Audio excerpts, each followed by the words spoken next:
Welcome to TalkAboutTopeka.com. I'm Chris Schultz. We have some special guests for you tonight. We have Martin Munoz, whose family owns Lupita's Mexican Restaurant in downtown. We also have Gary Blitch, the owner of Frame Woods and Southwind Gallery. Tonight's episode is brought to you by the WIBW channels and Kitchen Witches, a delightful comedy playing this August at the Break Room's Gourmet Cabaret Dinner Theater. Tickets are on sale now at breakroomdowntown.com. We have a really great show for you, and it all starts right now.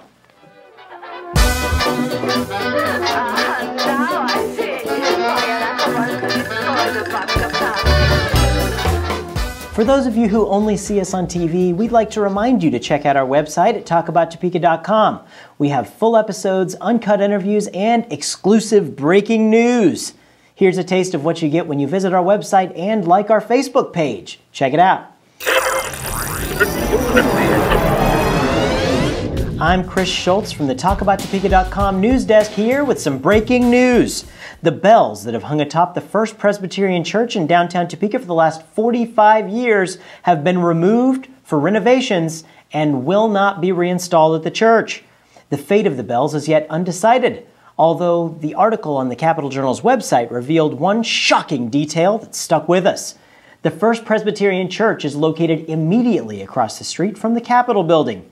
More specifically, literally a stone's throw from the largest crane in North America. Yet another crane was brought in to take care of the job. Here's the part where we offer our suggestions on what should have been done with the bells. Perhaps the church might have saved some money on their crane and used the state's by donating the bells to the state legislators who were spending last session discussing how to make an all-faiths chapel in the Capitol building. Those bells would have made a great hood ornament to the separation of church and state chapel. After all, we wouldn't want our precious leader's hair getting messed up on the windy and inconvenient walk across the street to one of the many halls of worship that already exist. Thank goodness there wasn't anything really important for them to discuss this year, leaving them with ample time to decide what to call their Temple of Goons so the pesky Supreme Court wouldn't find it unconstitutional. But seriously, we hope the bells find a great home. Even more seriously, if any legislator even thinks about this as a good idea, then I will be forced to kick them squarely in the bells.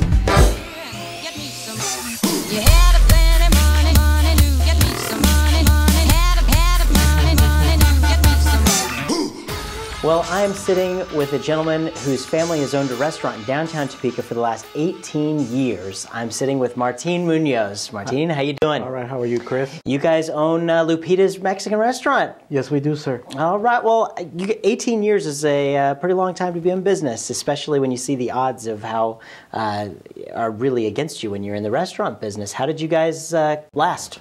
Well, I think the number one key is to have consistency. Mm-hmm. We do have consistency in our kitchen.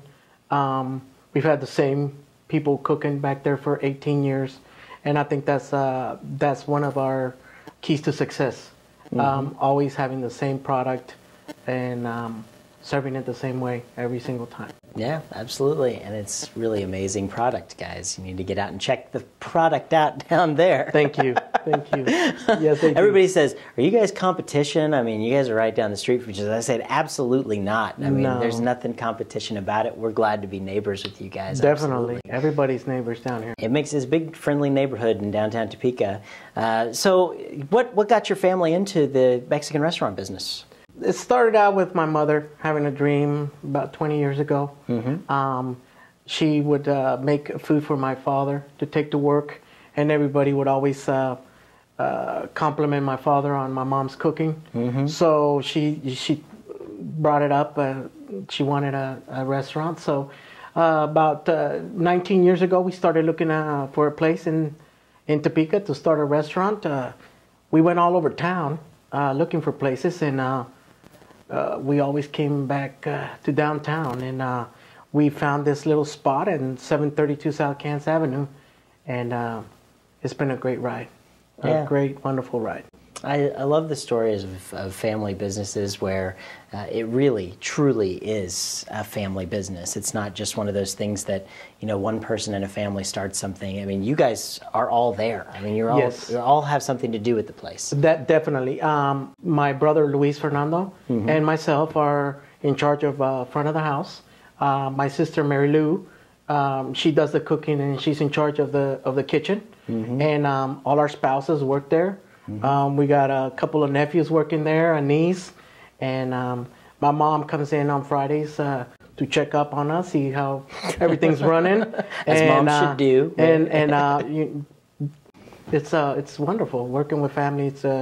It's been a great blessing for us. Have you ever just wanted to rip your hair out working with family? I mean, I do. Yes, but yes, there is at sometimes at points where we do kind of try to tell each other what to do, and we all know how we are, and we know what buttons not to push. Well, and there's also, I always think that working with your family that close, like, you can always blow up, but you got to come back down to reality at one point. And usually something good comes from those things, whereas if you're working with somebody that you're just hired on, they have some big thing and go work somewhere else, whatever, but you got to pull your stuff back together when you're in the family business. Definitely, and it happens. Yeah, it does. It happens in families, I'll have an argument with my brothers, for instance. I don't agree with something in the front of the house, and we'll discuss about it, and then later on I'll call them and on the phone, and I'll say, "Hey, I'm sorry, I didn't mean it that way. It's a good idea. Let's work it out." And we always work it out. We always are. We're a strong family. Yeah. We're very close. We love each other, and we make each other strong. That's just one of those stories. How can you not want to go somewhere like that and patronize a restaurant where a family's there? I mean, you're certainly not going to get that in any chain restaurant. No, we kind of like to call ourselves the Mexican Cheers. Yeah. we know all our customers by name, and people enjoy that. Yeah. We know what they like to eat, where they like to sit, what kind of salsas they like and don't like, and I think a lot of people enjoy that. Yeah. Hospitality, yes. And you make them feel like they're part of the family. That's exactly. The way to do it. And, definitely. So you guys have some big news that just came by. You opened up your patio out on the sidewalk. That's correct. We are now have 5 tables out there for your outdoor eating enjoyment. Come check it out. And the weather is nice. Come have lunch, watch people, enjoy beautiful downtown Topeka. Yeah, absolutely. Lots of things going on in downtown Topeka, and you guys expanding your patio out. There's wonderful things happening, and even on our own little pieces, everybody's really got a good energy behind downtown now. Have you guys always felt that, or? We feel that in the last 3 or 4 years, the energy downtown is just different. Everybody's just really optimistic about downtown. We're really optimistic about downtown. I would encourage all our city officials to please consider downtown part of the heart of Topeka, and let's move forward. Yeah, let's make this happen. This is where business happens, is in downtown Topeka, and if downtown's healthy, everything can be healthy, in my opinion. So I agree with that. Especially when you see, and you go next door and you see, even in your block, you're going next door, you've got Hazel Hill Chocolates, another family business. Across the street, you got the candle shop. Connie. Connie's over there with Marion Lane Candles. I mean, you just Rob Bryman with Bryman's right, and many of these people have been on the show, and many of them have a great story, just like you do. And I think it's amazing that we're all part of a neighborhood where there's real people behind this stuff, not just a private investor from wherever. It's really, makes you feel good. Definitely, and it's different than like at a mall. We all know each other. We all care about each other. We all talk to each other.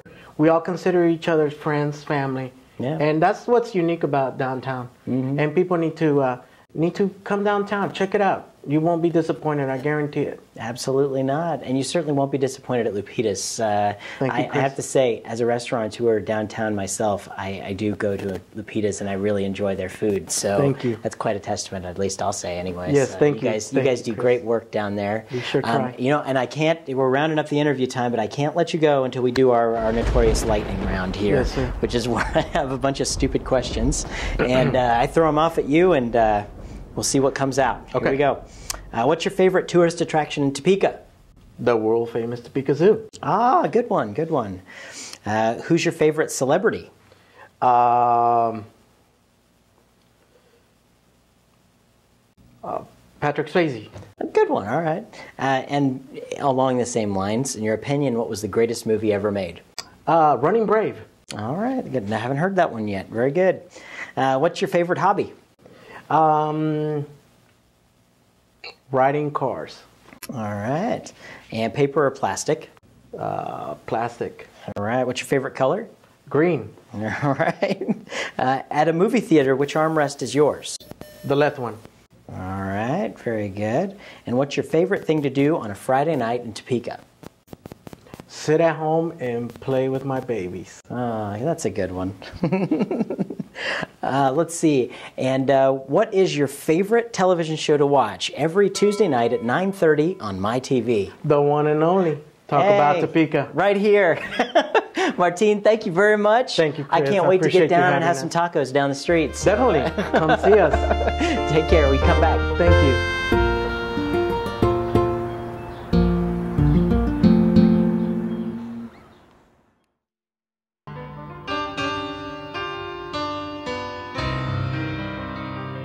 Well, celebrating 20 years in Topeka this year is the Southwind Gallery in Framewoods. Here with me about that is Gary Blitch, owner of the gallery and the store. How you doing, Gary? I'm doing pretty good, Chris. Thank you so much for joining us. You bet. Thanks for having me. So 20 years you're celebrating. I bet that's been a kind of a roller coaster. Yeah, it's been a real evolution. It has been. We started out with just the framing operation in 1992, and some while after that, a couple years after that, I got involved with ownership in the shopping center, and as a result of that, there was a space next door to me that was available, and so I moved into that space too, or took that space on too, and when we did that, we had more space than we needed for just the framing, and decided it would be an opportune time to create an art gallery, which we thought the framing would feed the gallery, and the gallery would feed the framing operation, so it looked like it would work. Excellent. And I took a trip over there, and we've got some video we're going to be showing you as we do our interview. Just some really amazing things. You know, I was surprised to see the wide selection of artists that you had on display for your 20th anniversary here. How did you get involved with this? How did you start to make these connections? Well, that's kind of a long story too. Initially, my business plan was that I intended to work on high-end, high-quality prints rather than original art. As it turned out, I made an application for one of the better firms and got turned down because there was another company here in town, or another gallery here in town representing that company. And it turned out to be, like so many other things in my life, turned out to be one of the best things that could have happened to me, because it caused me then to say, well, if I can't do that, I'm going to go out and search for some original art and some paintings rather than doing prints. And I started with local people that I knew, and ultimately found a big name artist out of Bonner Springs, a fellow named Ernst Ulmer, who had just about come to his retirement point. He was in his early 80s, but big deal, big name, good high quality art, and I invited him to show with us, and he had to think it over. He said he was too old to be schlepping paintings around, and I said, well, I'll take care of that if you're interested in showing. And he did, and that sort of got me started. Once people recognized that Ernie Ulmer was showing in our gallery, then it allowed for maybe lesser known artists to think that it might be a good idea to show with us too. And that's how that started. After that, it was just a matter of finding somebody's art that we liked and asking them, and making some kind of perfect conditions for them and for us to show. As a general rule, we show for a 60-day period, and we switch out 6 times a year. We have a new show every 60 days, and that gives us an opportunity to either do group shows or one-person shows or theme shows, and we've done those over the years. Right now we're doing our 20-year anniversary show, and in that show we've invited 20 really big-name artists to show a painting. Originally, when I started this, I wanted big-name artists with great big paintings and great big price tags, and we have some of that, and we have some smaller paintings and so not so high price tags, but it gives us something for all price points, I think. Excellent. And I was a little surprised when I was talking to you. I figured your background was in art, but you actually have quite a business background. I do, yeah. I spent a short 30 years in banking, most of it right around Topeka. I worked at Merchants National Bank here, and I worked in the bank in Rossville, and I managed the bank in Osage City. And then took a government job with the federal government, which I didn't care for, and did my 1-year hitch and left. And that's when I looked for something else to do. I was at the age where I was kind of ready to do something else. My kids were out of college, and I didn't have any great responsibilities. And I walked into the frame shop one day and bought it the next. And wow. Bankers normally don't make those kind of decisions either. But I didn't have any real obstacles from doing it. It was just a matter of finding something I wanted to do, and it looked like fun. You've been having fun ever since. Been having fun ever since. Well, very good, very good. Well, you also were one of the founders of the First Friday Art Walk, which has gone on to great things here in Topeka. Tell us a little bit about how that got started. I will. There were 4 or 5 of us that started. I can tell you this: the first night we were open, I think we spent about $1,000 for food and drink, and I think we had 15 people through the doors, which was kind of a jolt. And they feel the oh yeah, I swallowed hard on that one. And then over the course of time, this has built up to where we spend a lot less money for food and drink. As a matter of fact, we have some help with the wine. We always pay for our own catering, but. And now we have between 100 and 300 people, depending upon what else is going on in town. Most recently, when we talk about the evolution of the art walks, most recently the Noto area has had something going on over there, and they've coordinated that with First Friday Art Walk. And we're pleased that they have a lot going on. If they have openings and ribbon cuttings and events going on over there, which has in some ways impacted our attendance, but it still remains up in the somewhere between 100 and 200 people through our doors, and we're quite pleased with that. We're happy with that. I've come to the conclusion that and I think the rest of the galleries in town are working on this too, that we have to do something to encourage the attendees to do more than just come and look. We're trying very hard right now, and Arts Connect is involved in this too, of creating some kind of an atmosphere where the attendees are thinking about buying paintings more than just coming through, seeing the art, having a glass of wine and some refreshments and shaking hands with their neighbors and moving on. Absolutely, yeah. That's what makes the money makes the world go around. It does. It's kind of important. Yeah, it is. You know, the things that have been happening over in Noto, it's really exciting to see. We've got all these new things happening. But I think it's also really exciting to know that art in Topeka is nothing new. And the testament to that is that Southwind has been there for 20 years. And you guys have been struggling through the test of time. And I think that the neighborhood in Noto owes a debt of gratitude to the forefathers who have actually done that. Maybe. So. I'd never thought about that, but the talking about struggling through the harder times, we recognize that art is generally not a necessity in most households or most businesses. We're of the opinion that the economic situation, the general overall economic situation, will dictate probably more than anything else that we do about whether or not people are going to buy art or not. We know that if your 401k isn't doing very well, it's pretty easy to pass on buying a painting, or for that matter, buying a frame. And then on the other hand, if the economic situation is doing well, it seems to bring us more customers at least sooner, and more where they're more able to do something along those lines. So it's important that we watch the overall economy. Yeah. That's where my banking background connects pretty quickly.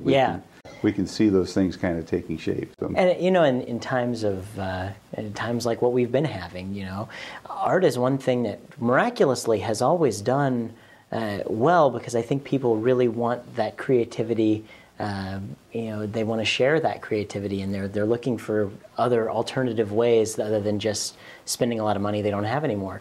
So it is a good thing that you wonder why in that time there's a big boom for this, and I think it's actually a great way for our community to embrace itself as well. Art as an investment is not a bad concept.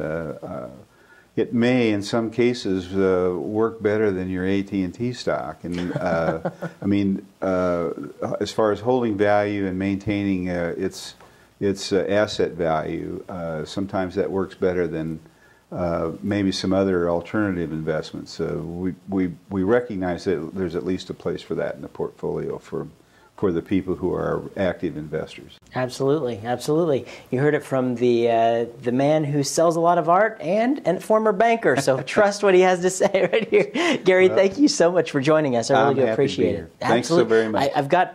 Can't let you leave until we do our lightning round. Which on these cards I've written some silly questions. Go for it. We're going to put 60 seconds on the clock and go. At a movie theater, which armrest is yours? The right. All right. Always the right. What's your favorite thing to do on a Friday night in Topeka? My favorite thing is dinner and a movie. Unless it's the first Friday Art Walk, and so you can First get Friday down Art to Walk, see I never get out Southwind of it. I never get out of the place. I never get to see any of the other stores.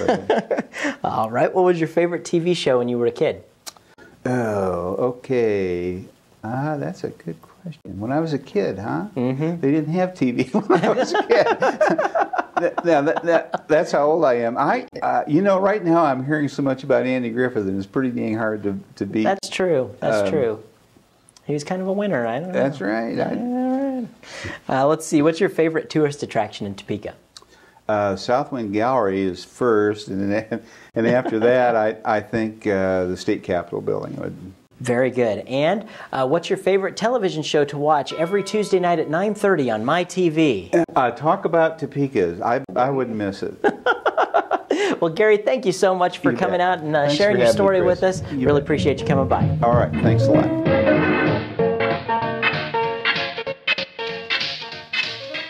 Thanks again to Martine Munoz from Lupita's and Gary Blitch of Frame Woods and Southwind Gallery.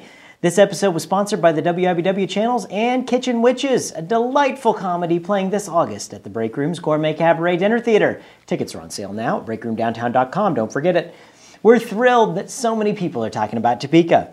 If you'd like to join the conversation, make your own video on YouTube and send it to us on our website at talkabouttopeka.com. If no one buys it during the first Friday Art Walk, we'll put it on our show instead. For a complete listing of events in the capital city, sign up for the Topeka newsletter on our website. I'm Chris Schultz. Good night, and keep talking about Topeka.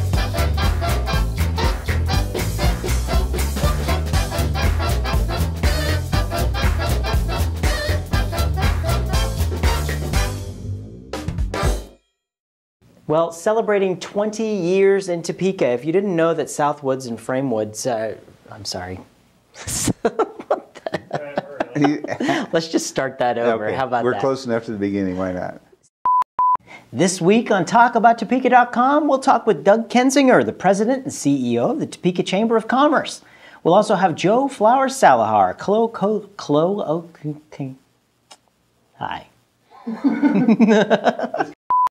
We'll also have Joe Flowers Salahar, Conehead. We come from France. Flowers hyphen Salahar. So Joe Flowers Salahar. Would you like me to? Joe Flowers hyphen Salahar. So when I'm telling them it's Joe Flowers Salahar. Mm-hmm, yeah, okay. There you go. Okay. All right. Well, did you get it? Our next guest it's Joe Salahar. If you're gonna do that, let me start your title. Yeah, would do that. That would be Look, great. I use this for a reason.